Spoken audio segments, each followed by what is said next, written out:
Storybug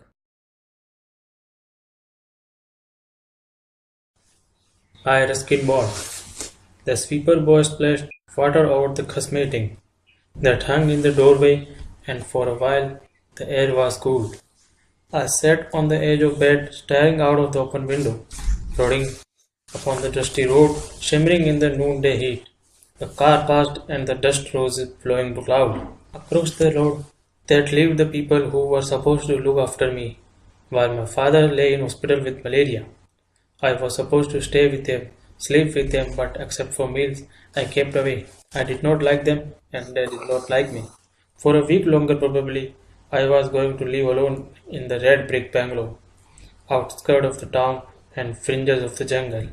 At night, the sweeper boy would keep guard, sleeping in the kitchen. Apart from him, I had no company, only the neighbors' children, and I did not like them, and they did not like me.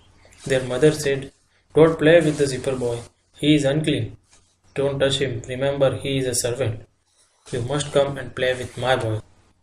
Well, I did not intend to play with the sweeper boy, but neither did I intend to playing with her children.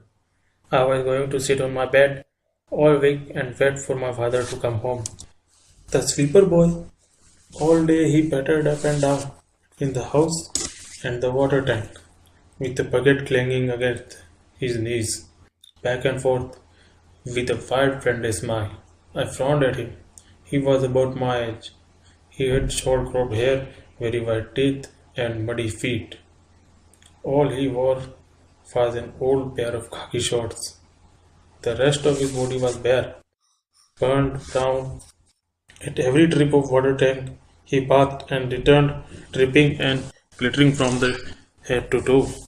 I dripped with sweat. It was supposedly below my station to bath at the tank, where the gardener, water carrier, cook, ayah, sweepers, all other children are collected to bath.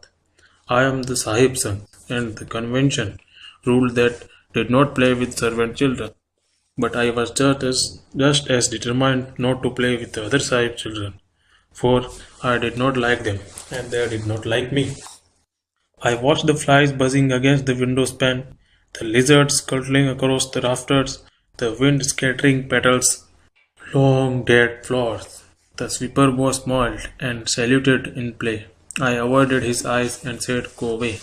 He went into the kitchen. I rose and crossed the room and lifted my sun helmet off the headstand. A centipede ran down on the wall across the floor. I screamed and jumped on the bed, shouting for help. Darted in. He saw me on the bed, the centipede on the floor, and picking a large book off the shelf, he slammed down the centipede. I remained standing on my bed, trembling with fear and revulsion. He laughed at me, showing his teeth, and I blushed and said, "Get out." I could not touch or approach the head or headstand. I sat on the bed and longed for my father to come home. A mosquito passed close by me, sang in my ear. Half-heartedly, I clutched at him and missed, and it disappeared in the dressing table. That mosquito I isn't gave the malaria to my father, and now it was trying to give it to me. The next door lady walked through the compound and smiled thinly from outside the window. I glared back at her. The sweeper boy passed with the bucket and grinned. I turned away. In bed at night with the lights on, I tried reading, but even books could not help me quell my anxiety. The sweeper boy moved about the house, vaulting door, fastening windows. He asked me if I had any other orders. My head. He skipped across the electric switch, turned off the light, and slipped into the quarters. Outside, inside, all was dark. Only one shaft of light squeezed through the crack in the sweeper boy's door, and then that too went out. I began to wish I had stayed with the neighbors. The darkness worried me, silent and close silent as if in suspense.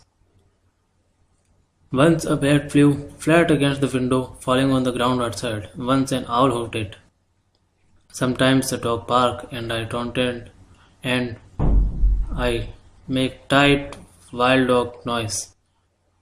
My father died from the malaria and come to see me. I threw myself at the switch. The room lit up. I sank down on the bed in complete exhaustion, the sweat soaking my nightclothes. It was not my father I had seen. It was his dressing gown hanging on the bathroom door. It had not been taken with him to the hospital. I turned off the light. The hush outside seemed deeper, nearer. I remembered the centipede, the bat, thought of Cobra and the sleeping boy. I pulled the sheet tight over my head. I could not see nothing. Well, then nothing could see me. Thunderclap shattered the prodding stillness. A streak of lightning forked across the sky, so close that even thought the sheet I saw a tree at the opposite house against the flashing canvas of gold. I dived deeper beneath the bed and gathered the pillow about my ears, but the next thunderclap, louder this time, louder than I ever heard. I leaped from my bed. I could not stand. I fled, plundering into the super boy's room. The boy sat on the bare floor. What is happening? He asked. The lightning flashed, and his teeth and eyes are flashed with it. Then he was a blur in darkness. I'm afraid, I said. I moved towards him, and my hand touched the cold shoulder. Stay here, he said. I too am afraid. I sat down, my back against the wall. Beside the untouchable, the outcast, and the thunder, and the lightning ceased, and the rain came down, swishing and drumming on the corrugated roof. The rainy season had started, observed the super boy. Turning to me, he smiled, played with the darkness, and then he laughed, and I laughed too, but feebly. But I was happy and safe. The sand, the wet earth flew through the skylight, and the rain fell harder. The Untouchable by Ruskin Bond. By Ruskin Bond. The sweeper boy splashed water over the cosmetic that hung in the doorway, and for a while the air was cool. I sat on the edge of bed, staring out of the open window, plodding upon the dusty road, shimmering in the noonday heat. The car passed, and the dust rose blowing